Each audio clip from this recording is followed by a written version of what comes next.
Well, hello, everybody, and welcome to the 106th episode of Stories of Service, Ordinary People Who Do Extraordinary Work. And I am the host of Stories of Service, Teresa Carpenter. And once again, as we always do, we have another incredible guest on the podcast today, Jessica. And once again, I forgot to ask you how to spell how to pronounce your last name. So, Jessica, please pronounce your last name. Yeah, Quezada. Quezada, Jessica Quezada. And I'm so excited to have this conversation because one of the things that you guys probably see in a lot of my posts and anytime I talk on social media is I do quite a bit of traveling. I'm very passionate about traveling, not just to see beautiful new places, but to learn about different cultures, to meet people from all walks of life, and to just basically learn about our world and be more compassionate and understanding of how the world works in places that are far different than our own. So when I found out that a fellow service member, a prior Marine communicator related, had started a travel company, I couldn't be more excited to interview her. So today we're going to be talking about a lot of subjects about how to travel ethically on a budget and how to bring people together in welcome, beautiful, and diverse climates. So Jessica is a Dallas, Texas native who graduated from Booker T. Washington High School for the Performing and Visual Arts in 2012. Her love and passion for the arts, and more specifically photojournalism, led her to join the United States Marine Corps as a combat correspondent in 2013. Her first assignment was to Marine Corps Recruiting Command, where she served with a small office of Marines who covered recruiting initiatives and events all across the United States. Traveling from Nashville to New York and other major cities, Jessica helped tell the Marine Corps story through the larger lens of recruiting. Afterwards, she departed the Marine Corps Air Station. She departed to Marine Corps Air Station Iwakuni, Japan, where she served as the current and future ops chief for the public affairs staff at the air station. Then 2 years later, she went to her final unit, which was the recruiting station in Orange County, where she served as the marketing and communications director. During that time, she captured various skill sets that range from media relations and crisis communication to journalism and social media marketing. But in her off time, and this is where this love came, she began a military travel company in June 2019 called Libo Risk. It started with a travel community with inspirational content, but it grew into an operating business in April 2022. Through selling high-quality merchandise and travel agency services, she is able to allocate a percentage of profits to hosting low-cost retreats. And as a yoga teacher, she is able to present yoga as an alternative activity and modality to attendees as well. And she recently graduated from the Outdoor Educators course, a grueling 2-month program dedicated to create the next leaders in the outdoor industry. Welcome once again. Thank you, Teresa. So excited to finally chat with you and get to share both of our passions for traveling. Me too. And even more so exciting is not in your bio is that you presently, am I right? You live in a van, correct? I do. I live in a bus. I was hoping that the Starbucks would be better for this discussion, but too much noise. So this is my home where you can kind of see some parts of it. But yeah. Living full time in a bus for 3 years now. That's amazing. In fact, I just put you on full screen. So if you guys are watching the podcast, vice listening, oh gosh, now we can really see what it looks like. Oh, this is so cool. It's so beautiful. Did you design this yourself? Like, did you do all this? I did. I used to co-own a lumber company before I got out of the Marine Corps, and my business partner had every type of tool that you can imagine. So it was perfect for creating this mini home of mine before I got out. How long did you work on it until it was up to speed to where you knew this could be a home? To live in it? About 3 to 4 months, roughly. Okay. And then I kind of pieced together some homey aspects throughout the 3 years as well.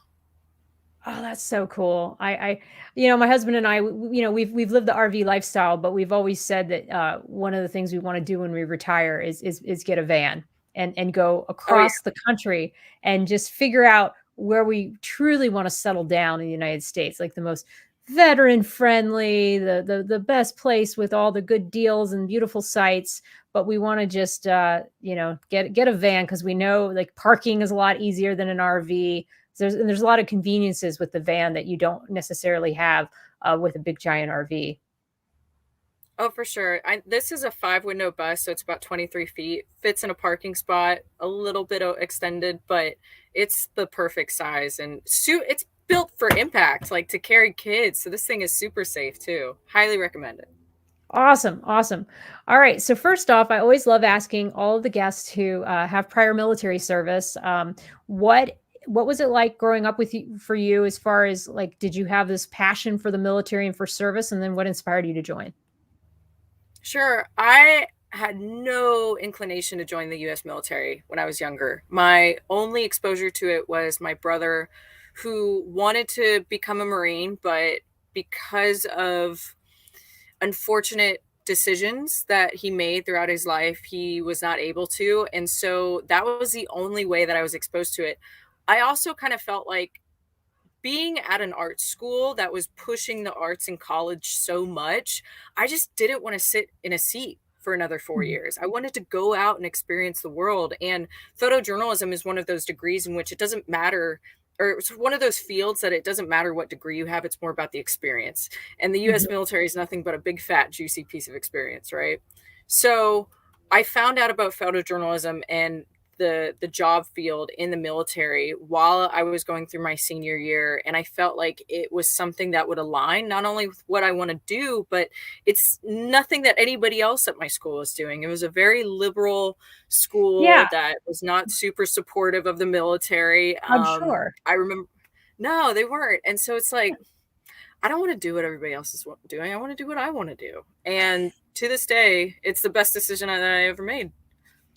Wow, and that's interesting because I recently met up with a very prominent YouTube influencer. Her name is Jackie Todd, and wonderful, wonderful lady, Canadian, now lives in the UK and does like travel vlogs and book reviews, and she's just a creative like yourself.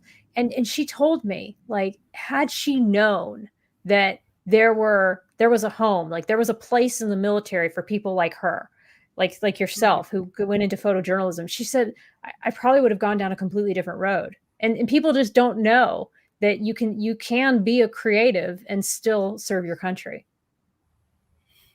Absolutely. And it shocks people often about not just like the photojournalism job, but we have graphic artists, we have videographers, we have cooks that go to pretty great culinary schools, and all these different fields that help support the bigger picture of a warfighting organization. And that's one of the beautiful things about being a photojournalist as well in the Marine Corps, was telling the Marine Corps story. It's often said that America doesn't need a Marine Corps, America wants a Marine Corps. But that support system is built through open and persuasive, visually appealing, stimulating dialogue that is created from internal photojournalists to the products that are pushed out to the public. And I think like actually learning about that was a really inspiring thing for me, because I genuinely care about my service. I care about the fellow Marines that I serve with, and being able to help support what they do, regardless of their job, to people that may not be super supportive of the military. They kind of take a step back and go, oh, wow, like, you know what? Thank you for helping share that and bringing context to my perspective, because I didn't know that about the US military. It's so true. It's so true. And you got to see this up close and personal, really doing a lot of these recruiting jobs and seeing sort of the differences between the people who know something about the military and are sort of familiar, and then like you say, all these misconceptions that people have, and then being able to take what you were doing in photojournalism and tell the Marine Corps story. So what was that like for you? It was exciting because I got to experience so many different perspectives and challenge those perspectives, right? When you're asked by a 16, 17, 18-year old, like, hey, what do you do? Like, don't you guys just kill people? I mean, that's such a strong statement to be asked, right? Um, and actually thinking about ways to talk about that in a way that they'll actually absorb it and understand my side of the story better. That was something that was really nice, to practice that rhetoric, which doesn't seem to be something as pushed in society anymore, as like the art of rhetoric and learning how to communicate your thoughts, not just believe in something, but like actually Mhm. share your beliefs and have those beliefs challenged. A lot of people join for different reasons, and some people don't even know why they join. And then when they're asked why did they join, they're like, ah, I don't know why I joined. That's I think that's hard on somebody's ability to actually enjoy their service. if you understand why you do what you do, regardless of what it is, that will enable you to feel empowered and feel bliss from your job. So for me, I got to experience what it was like being around high school kids and work in the recruiting force, which is incredibly difficult. Oh yeah. And just those men and women that are working recruiting, my heart goes out to them. You know, that is where they get their combat garrison ribbon, and I feel like it was awesome to be able to support them in whatever they were doing in their recruiting mission ultimately. I see. And as you're talking, Jessica, I'm like, you would have made an outstanding public affairs officer. What was it that made you not want to keep on going? I see. I was not a prior mass communication specialist. I didn't have a background in photojournalism like you do. You would have been such an asset to our community. I'm just curious, what made you not go that path? You know, I actually had an untimely removal from the Marine Corps, and there were some problems that I had when I was in recruiting where ultimately I had to deal with issues like alcoholism and stuff because of the things that I had gone through in my time in service. Those issues came up, and I ultimately had to leave. And so it wasn't expected. It wasn't something that I necessarily wanted. And it impacted my career heavily. But at the same time, everything happens for a reason. So I Yeah. wish I could have, but I really enjoyed being enlisted too. I really enjoyed Yeah. being an enlisted woman and seeing that side as well. And still it's such a neat experience that you did get to do. And as you say, life takes us on these unexpected journeys and these roads, and now look at you today, with what you have going on. So you end up transitioning out. What Tell me a little bit, because transitioning is always stressful, especially if it's an unexpected transition. So tell me a little bit about what that was like for you, because I know a lot of people who listen to this podcast or watch it, they're going through a military transition or they're thinking about transitioning. So tell me a little bit about that experience for you. Sure. I transitioned during COVID, which was very wild because at the time I was going through an admin step, and my command was super supportive of what was going on, and ultimately my whole position in going through the admin step board. I had a replacement at the time, and so my job is very unique in where it's just one person working that job. I don't have any peers. I report to the XO and that's it. So she was already there. We already did our turnover. I'm going through this admin step. Everything's shutting down. The world is ending, right, in Sure. 2020. And they pretty much said, hey, go focus on whatever you need to do. This is a crazy time. You're going through a crazy experience. And so I didn't do anything besides work on my transition. And I'm so blessed that my command was lenient enough and understanding enough to let me go off and go figure things out and start to plan. And that was the whole reason why I got a bus too. Like, I didn't know what my discharge was going to be. I didn't know what the result was going to be. And I have no family. I don't have a lot of support system when it comes to going back home and just living with Yeah. mom and dad. That's not I my don't way have of that life. either. Yeah. It's hard for people who don't, because they realize like, oh wow, what am I going to do after this? Where am I going to go? So I bought the bus to as a bare necessity to have shelter, and ultimately the discharge was favorable and everything worked out how it should have worked out. So I think that I truly lucked out, and I'm grateful for my leadership to be able to say, hey, go take some time to figure out what you're going to do and just go do it. That was not very common for a lot of other service members. Yeah. Yeah. Wow. And I mean, I think that's a living testament too, that like that's life. I mean, we all stumble. I mean, I've had so many second chances being given to me by former leaders and others in the military. And I mean, it's a blessing when people can understand that that's what you need at this time to move to that next chapter in life and to get that time. So you get the van because you're like, I got to figure out how to support myself, and this is one of the cheapest ways. And was this also born out of a love of wanting to travel even back then? Was that part of the thought?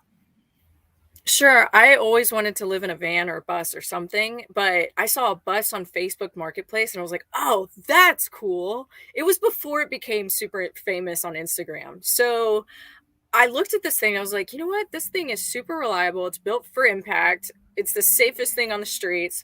It's super durable. Even right now, it has 30,000 miles on it, and that's it. I bought it as a standby school bus. So for me, my love of travel has been existent for a long time, in existence for a long time. But when I saw this instead of the van, I knew instantly this is what I wanted to get. That's so cool. And tell me, I think you said you're coming in today from California. Was that where you were when this all started? Yeah, I was stationed in Orange County, California, bought the bus out here as well, had my side business with the lumber company that was also with another Marine Corps veteran, and used that time when I was transitioning to work on this bus and get it built out before I got out. Wow. And then once you got out, did you say, okay, I'm going to start traveling with the bus all over the country? Or did you just want to live in it and start building your business? Or how did that start? So when I was being removed from the Marine Corps, I was working on Liberisk and building something, but I didn't really know what it was going to become. And then when this time came that I was transitioning out, it dawned on me like, this is a sign. This is something that something is telling me that I need to lean into this more aggressively and make this my whole focus, building this business. So for me, the aspect of moving into the bus was based on necessity and scarcity, but it fits my lifestyle so well because I am a minimalist by heart. I enjoy just the small things. I don't need a whole lot to survive. And it allows me to migrate in different parts of California. I haven't gotten to travel in it as much as people would think, like going on all these cross country road trips and stuff. Because ultimately, I'm traveling and doing a lot of other things and flying more often than I am actually traveling in this bus. My home base right now is Southern California. There's a huge military population here, a lot of events going on, a lot of organizations that I'm able to support and programs I can be involved in.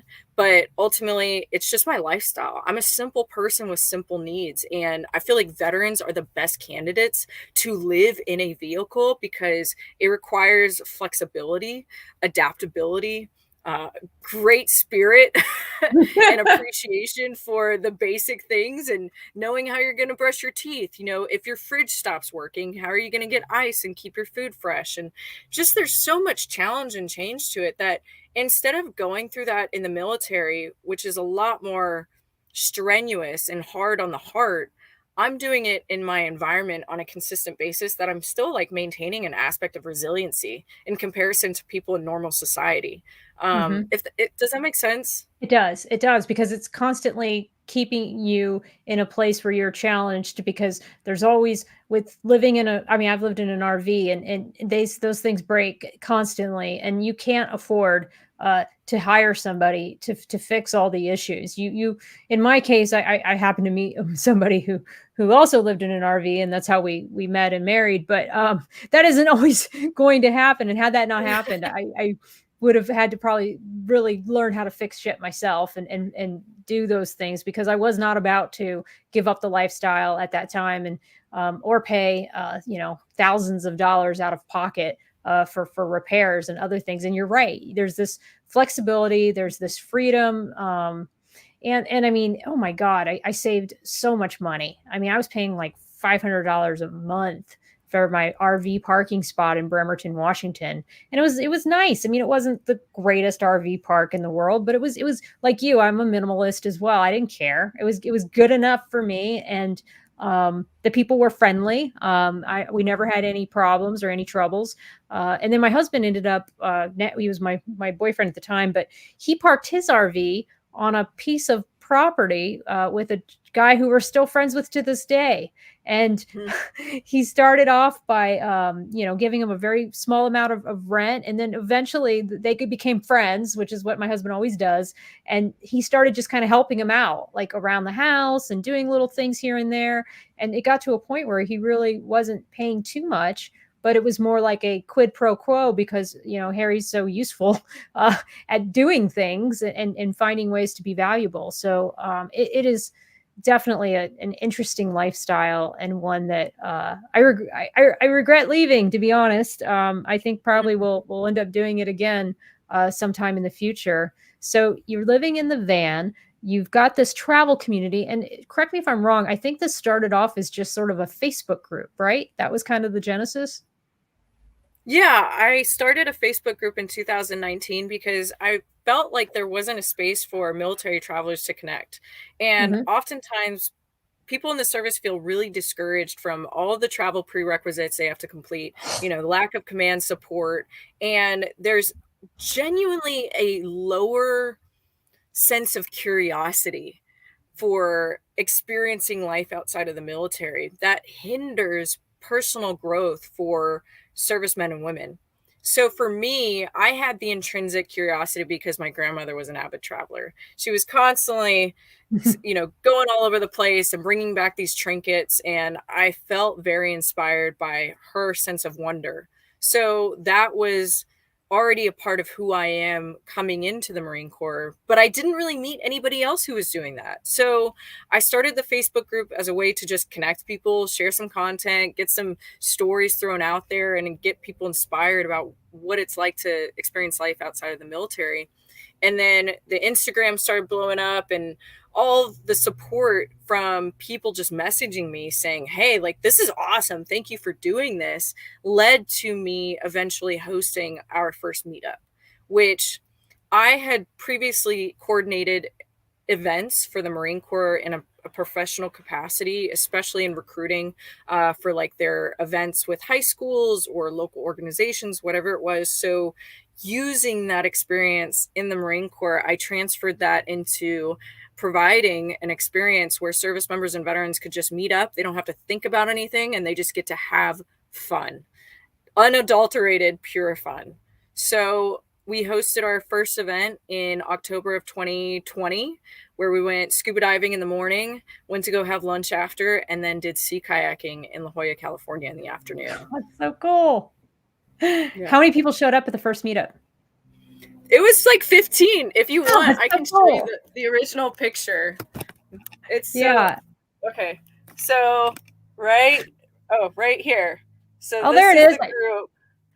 Yeah, Yeah, so for this those of one you who right are here. listening, it's a nice little group photo. That's so cool. And she's got in her van just all these different pictures of different experiences and friends. And oh gosh, it looks Yeah, just like that's so my cozy. grandmother.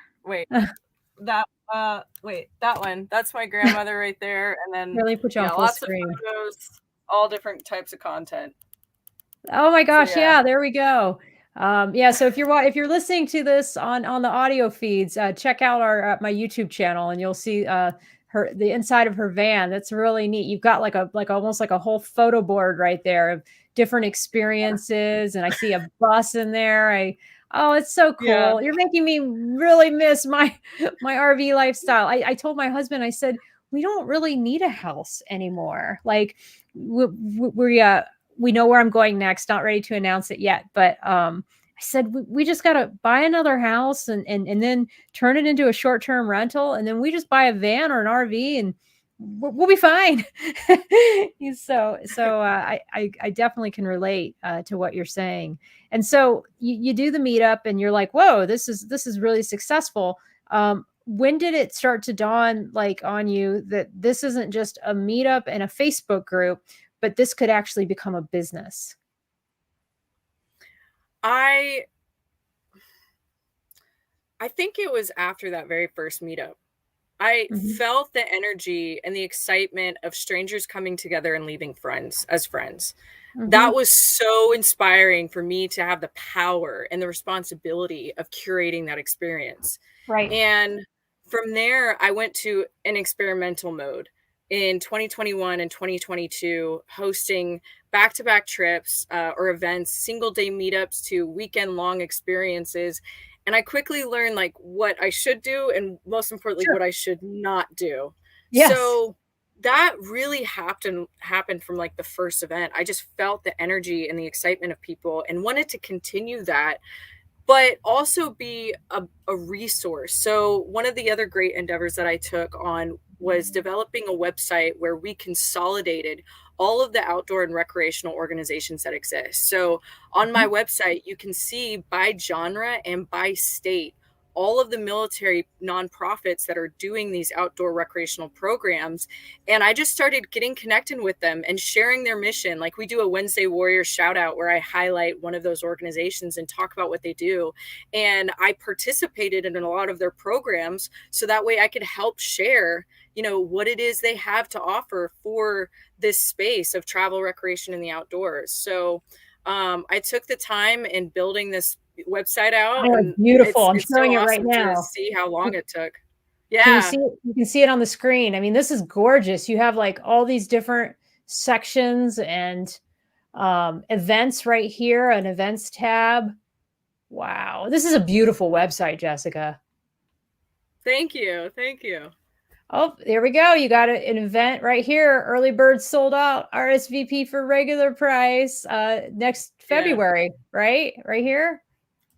Yeah, that's our first retreat for 2024, and it's in collaboration with three businesses, which is really exciting. I haven't gotten to do anything officially with another company, but we have the Adaptive Sports Association that is providing the gear, the rentals, the lessons, everything for our participants. We have Rec Pack, which is an outdoor adventure protein pack company founded by a Marine Corp veteran. And then we have a Special Forces Canadian facilitator who's coming out, and he's teaching a bushcraft survival class and helping with the overall experience. So it's just That's it's so a really cool. exciting thing that we're putting together. Yeah. Oh, wow. I mean, this is just so neat, Jessica. I mean, and everything that you have on here, then you have the resources tab with like travel webs. I mean, I'm just looking, I'm going to read some of these just for the people who are joining us on audio. She's got a resources tab with military organizations, travel websites, military travel deals, ways to volunteer. I mean, everything you can think of is on here. Mm-hmm. So are you doing all of this by yourself, or how are you able to run this? Do you have like people that you're working with to help do this, or how are you doing it? I'm doing it a lot of it alone, completely alone, actually. And so I Wow. will give a big shout out to my web designer, Dustin, because I do get lots of compliments on the website. He does a Gorgeous. great job in helping me. I recently got connected with a couple people who are facilitating a lot of the growth of Liberisk, and I would eventually like to onboard them as actual staff. But as far as like operations goes, all the events I ran by myself, all the social media platforms I've ran by myself, the development and research of the website, the connecting and networking with all these different program directors and nonprofits, it's a lot of it is me. So it's awesome saying that, but I give 100% dedication to this thing that I'm building, this baby. On top of that, going to school full time. So there's definitely a lot. What are you going to school full time for? I've changed my degree a few times, but I am passionately pursuing sports psychology at the moment because I feel like this is something that will be able to help me develop a greater, especially medical and psychology understanding of like recreation and sports, Mm-hmm. which is a lot of the things that we're doing. Like we're going to be skiing and snowboarding. Like, okay, how does that play into somebody's psychology in terms of motivation, in terms of movement, in terms of gratitude and growth physically, Mm-hmm. mentally, and spiritually? So these are some things that I'm coupling together for my not only my sake and just being a sports and athlete in general, but for other people in the programs and the other nonprofits that I'll support. And I'll tell you, one of the things that I got out of our ski trip last year, it was the first time I'd ever skied in my entire life. Oh, Yeah, it was quite the adventure. Yeah, and I was very lucky. The Royal Navy Winter Association sponsors this thing called Ski Champs, and it's designed for their people who are going to compete in their sports activities, but it's open to anyone who's in the Royal Navy, or if you're NATO or affiliated with the Royal Navy somehow, you're able to go. And it's amazing because it's just volunteer Royal Navy service members who act as who are instructors, and they walk you through beginner, intermediate, and advanced in snowboard and ski. It's such an incredible program, and I did it last July in the French Alps, and it's in the same place I mean, it's not July, January, and it's this January again. And I'll tell you, that's another piece to this, is that you don't necessarily have to be an athlete. You can be a beginner and say, okay, I'm going to take this on. I'm going to try this challenge and see where it leads me. That's what's wonderful about these kinds of like outdoor sports in these beautiful settings. I never in a million years thought I would learn to ski, but it was important to my husband, and I kind of saw it as a challenge, and I wanted to take on to see if I could do it. And now I've taken a couple lessons in this past year, and I'm excited. I'm not afraid to get on the slopes again, and I know what I can and can't do. I know my limits, and hopefully I can test them a little bit this next time around and go a little bit faster, a little bit steeper, a little bit longer. But it's such an incredible experience to challenge yourself that way.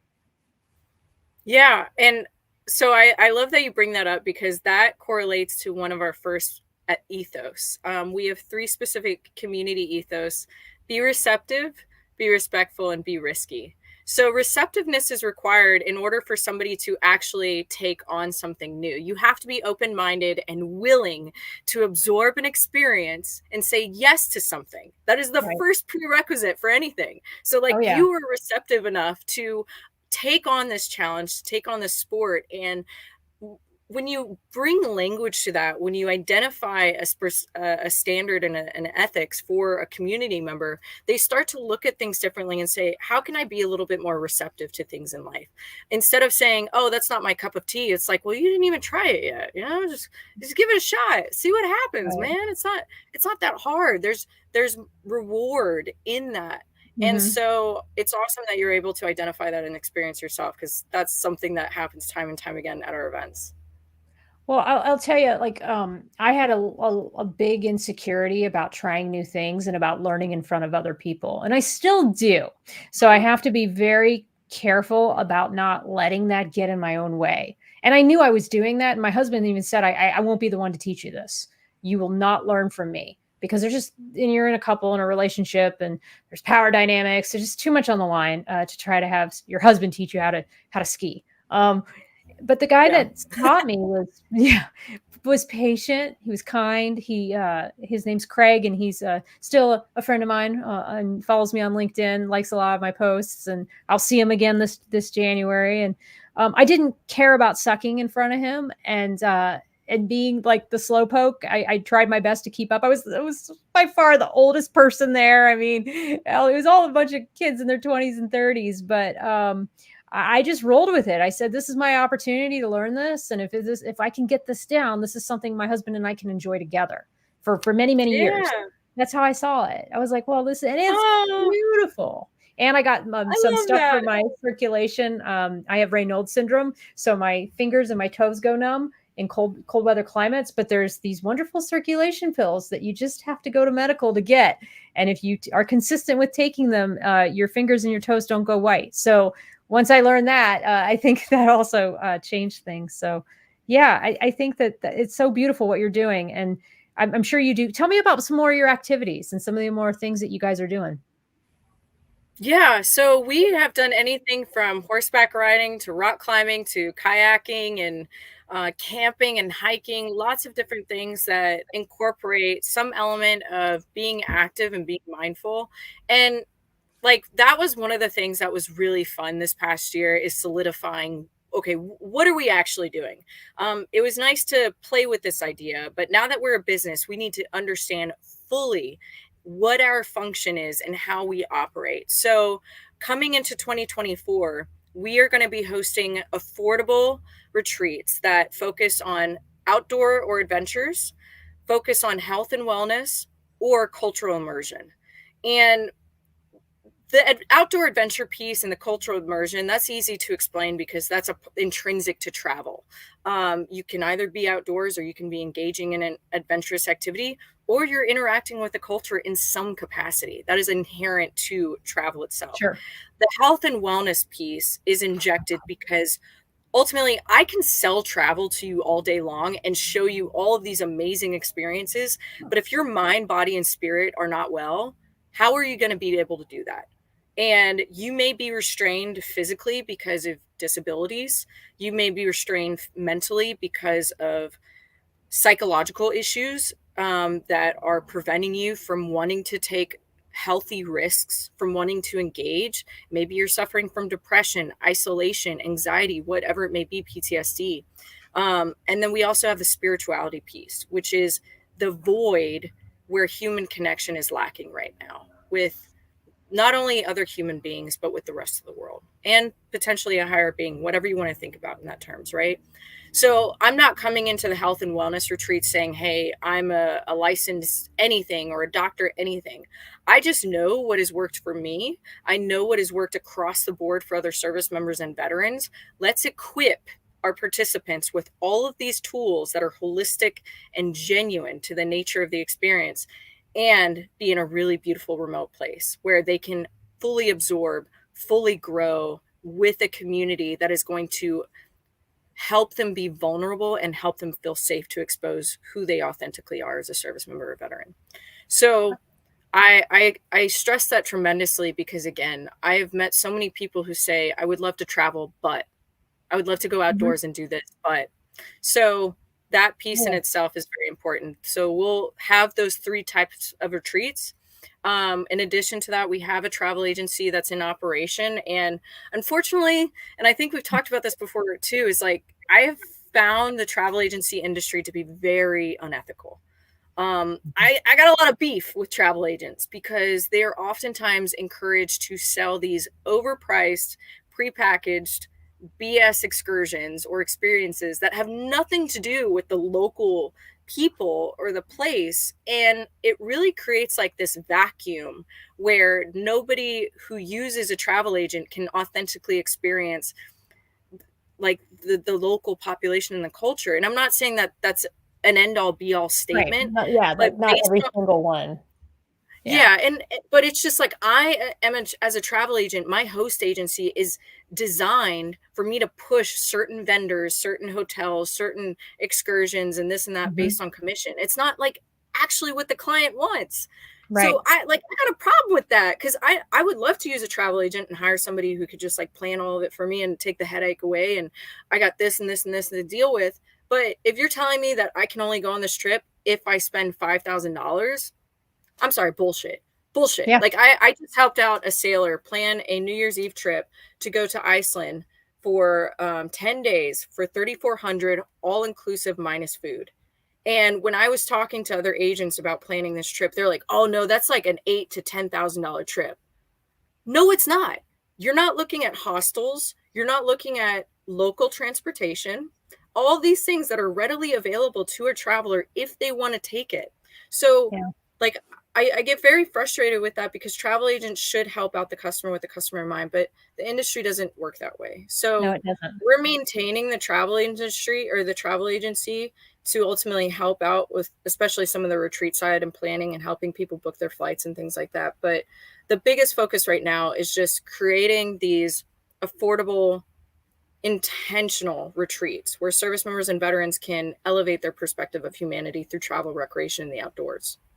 I love it. I love it. And I'll tell you, my husband plans all of our trips and he is very meticulous and the amount of time he has to spend to get just the right deal and to navigate through all the different scams of rental car companies and ways they try to upcharge or ways in which you have to like read between the lines to get just the right hotel booking. It's tough by design because they want you to just get these packages and then not break it down like my husband does. He'll plan each little piece of the trip. He'll use Google Maps. He'll use Google Transportation.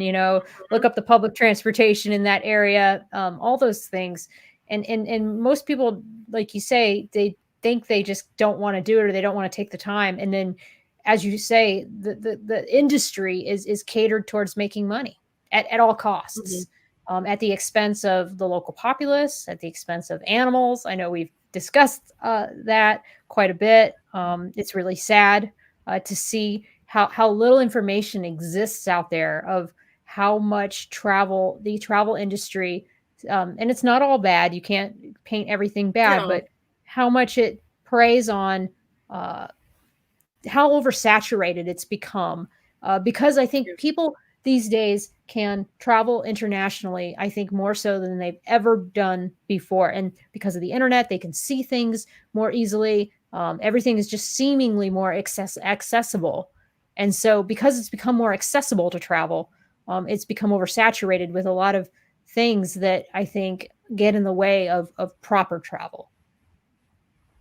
Yeah, absolutely. And I'll show you real quick.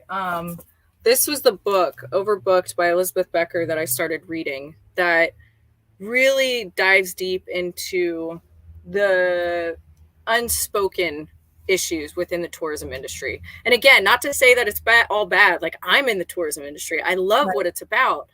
But there's so many things that have been neglected in terms of the impact on the people and the places involved, that it's really just blinded people. And they see something and it looks cool on Instagram, then they go sign up and they realize, wow, that is not what I expected it to be. For example, the photo that I showed of my grandmother riding that elephant, I was very inspired by that as a kid, thinking, oh my God, that's so cool. I want to go to Thailand and ride an elephant too. And then when I did it, I was heartbroken by how horrid these beautiful creatures were treated. And it took a lot of research to uncover the ugly truths of what's happening at these elephant sanctuaries, where there's, baby elephants that are being stolen and broken till they have no more resiliency. And that's very hard to do for an elephant. I mean, it's it is the largest land animal in the world. So for you to break the spirit of this beautiful creature and have it obey to your every whim after that, you have to do some horrendous, terrific stuff. And it's like, it gets me bubbled up. It gets me bubbled up too. It pisses me off. And it was like the tiger cages. When I went to, I forget where, it might have been the Philippines. I forget where. I mean, I remember all these. It pisses me off that the military, of all people, of all organizations, MWR, plans these horrible animal tourist excursions. I went to one where literally it was, tigers in tiny cages and little baby tigers that would come out and pose with sailors. And then we went into a van, and this guy would hang out of the cages of the van meat and have like the tigers come up and eat them. It was so tacky and awful. And I only kind of went out of curiosity. I kind of knew it was going to be seedy, but it was being sold like it was normal, and nobody was questioning it. And I would like to think that, I mean, this was probably about maybe 5 years ago. It was in 2000. So I don't remember how long, 5-10 years ago, but I would like to think it was 2013, 2014. I'd like to think that since then people are more aware. But then your question on the LIBO risk group about this issue, it was interesting.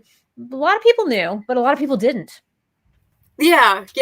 And so that's something that I'm playing with too, right? Is I want to not only connect people and inspire them in terms of travel, I want to educate them.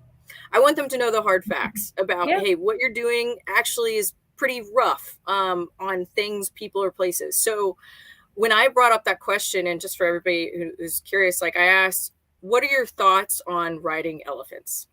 And I let that wormhole just open up. I just let it open up. And because I have my own perspective about it, but I'm curious for others. And there was a really interesting discussion point where a few people who are, in the cowboy industry, who have broken horses before, and breaking a horse apparently is pretty rough. I don't know what goes into breaking a wild horse and getting them to, become, what's the term?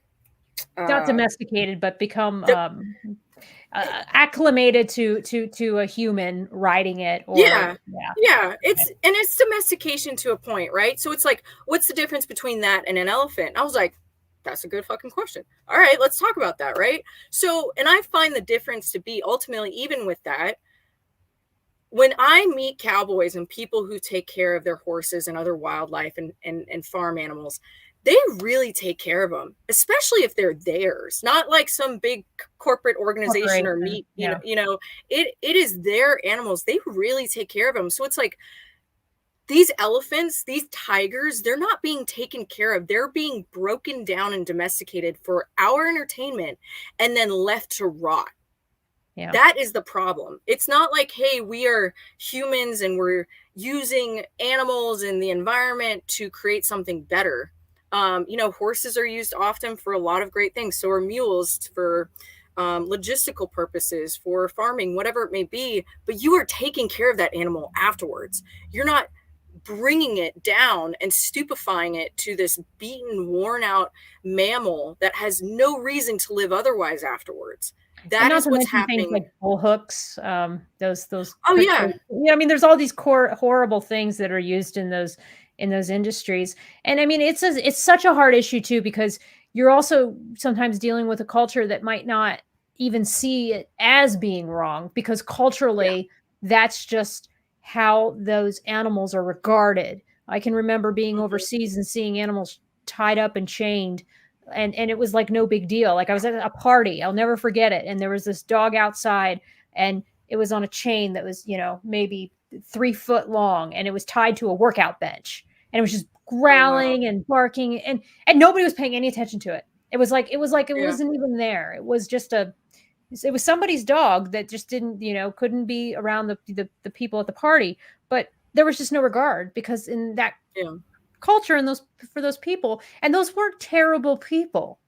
That's Yeah. the thing. And so it's such a tough issue when it comes to that. And the only thing we can do, like you say, Jessica, is very slowly try to educate. I will not go to any animal exhibits.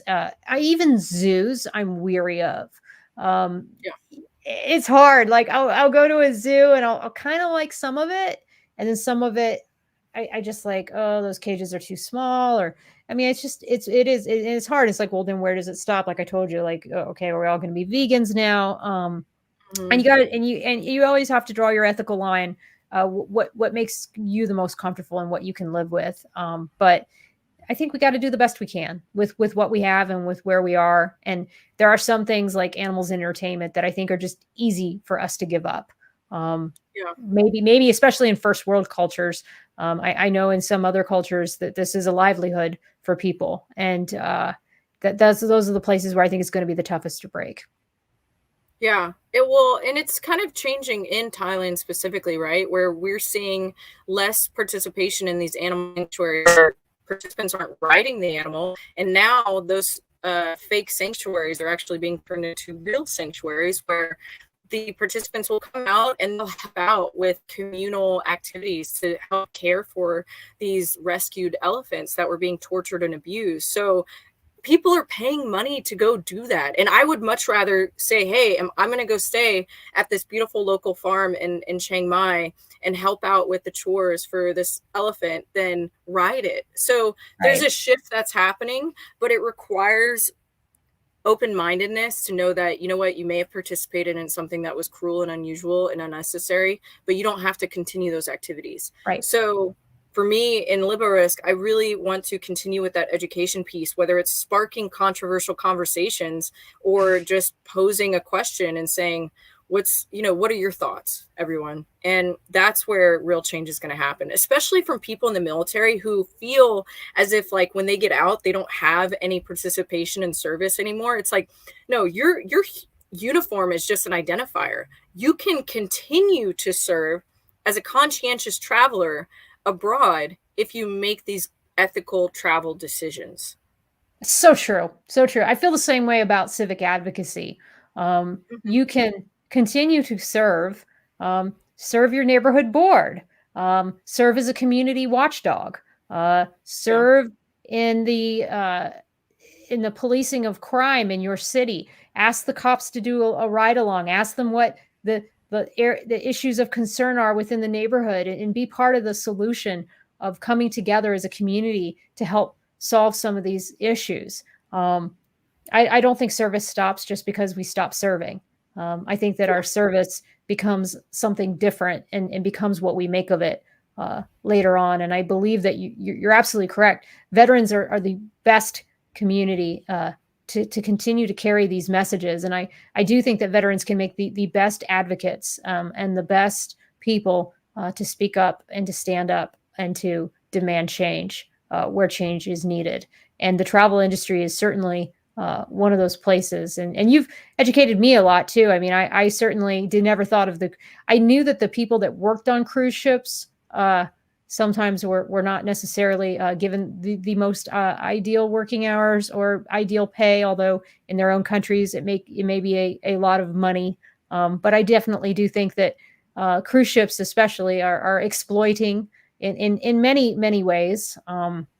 So there's a lot to think about when it comes to those things as well. So that was insightful, the discussion that you and I had back and forth about that. So I just appreciate everything that you're doing, Jessica. Where do you see the business going from this point forward? So with our focus in mind in hosting outdoor and adventure retreats, health and wellness retreats, and cultural immersion retreats, we are experimenting with those different types of trips throughout 2024 and 2025. At the same time, curating a training module to help onboard libo-risk facilitators who can be contracted for all the days of travel that they will be leading a retreat. And so ideally, they would go through our standards, our ethics, our training module, be onboarded as somebody who is up to code with how we operate as a community in a business. And then whenever they're ready to essentially deploy for this retreat, they can be contracted out for 7 to 14 days at the most and be paid on a daily basis with their airfare included, meals, accommodation, everything. But they get to guide a whole experience. And in turn, I mean, they learn themselves. They create a network of friends as well, and then get to go to these awesome places. So essentially, that is the design of growth that we would like to use. So we are using a military force, active duty or veterans, who can be onboarded, turned into libo-risk facilitators and trip leaders, and then deployed to go execute these retreats. I love it. I absolutely love it. So like I say, I showed your website earlier of where people can find you. I'll put a little banner at the bottom of this. Is there anything that we didn't talk about that you'd like to address with the audience? I would love to touch on the aspect of risk-taking. That is what we're about, right? So libo-risk comes from the term liberty or leave, liberty risk, and your liberty and leave is your official off time in the military, like your DOD term for it, right? And so being a risk taker has had a negative connotation for a long time and still does. But ultimately, in order for something to be deemed a risk, there has to be a reward involved. There has to be. And so one of the heavy discussions that we have at all our retreats is the perception of risk, and that it lies on a spectrum. So if you feel like you're taking a risk by meeting strangers, by going to an event by yourself, or trying a food, that's a level of risk. Like, accept that, honor that, appreciate and value that you just took that risk, and there may be a reward or there may be a consequence to it. But either way, it's a good thing. And if you take greater risks like swimming with sharks, going skydiving, solo backpacking a country by yourself, those are greater risks, but they're not any more or less than what you did by yourself on those smaller risks. So I share that because risk taking is so inherent. It's an evolutionary requirement for our species, and yet we've discarded it as something that it should be avoided. And I challenge that notion all the time. Like, healthy risk-taking is a part of what makes humans grow in every facet. That is why businesses and icons and things and buildings and everything societies have been created, is because somebody out there took a risk. So we are completely focused on taking risks the right way. And I think now that we have taken one of the greatest risks, which was serving our country, stepping in, raising our right hand, and giving ourselves to our country and our nation and our people, we should continue to take those risks more intentionally, more thoughtfully, and with ourselves in mind. That is what helped me through so many things in life. And I just really want to share that with people and help them understand that risk is a good thing. Absolutely. Tony Taylor's on the line too. And he says, you know, he had always admired those who were deemed liberty risk. Yeah. If you know, you know. Yeah. I mean, I was definitely liberty risk. I got in trouble for actually breaking the buddy rule. There's a buddy policy in the United States Navy, and I'd already been picked up for my admiral program. And I'd love to tell you that I went out and did something really great, but I think I just got off the ship to go do my laundry or something silly. But I was kind of like, oh, I don't need a buddy, and thought I was above the law, and thought the buddy rule was silly, and still sometimes do. But I also get it, because we're dealing with a lot of younger sailors. But if here I was in my, late 20s, early 30s, and was thinking, well, late 20s at the time, I don't need that. And I went off the ship, and some chief saw me on the Liberty boat on the way back, asked me where my buddy was. And I was like, and I had really no good answer. And so, yes. But you're absolutely right. I think that there's this fine line between the rebellious troublemakers and then the people that become the Elon Musks of the world, and the people who are, like you say, the Thomas Edisons, or the people that make these great things. I think you have to be a little bit crazy to do things in life, and to start things, and to be a spark, and to be an innovator. You just can't be too crazy, or you can. You just have to know you can live with and deal with the consequences of doing so. But that's what life is all about. You're right. It is all about taking risks and getting in the arena and putting yourself out there, falling on your face, getting back up again, trying again, doing it differently. So, yeah.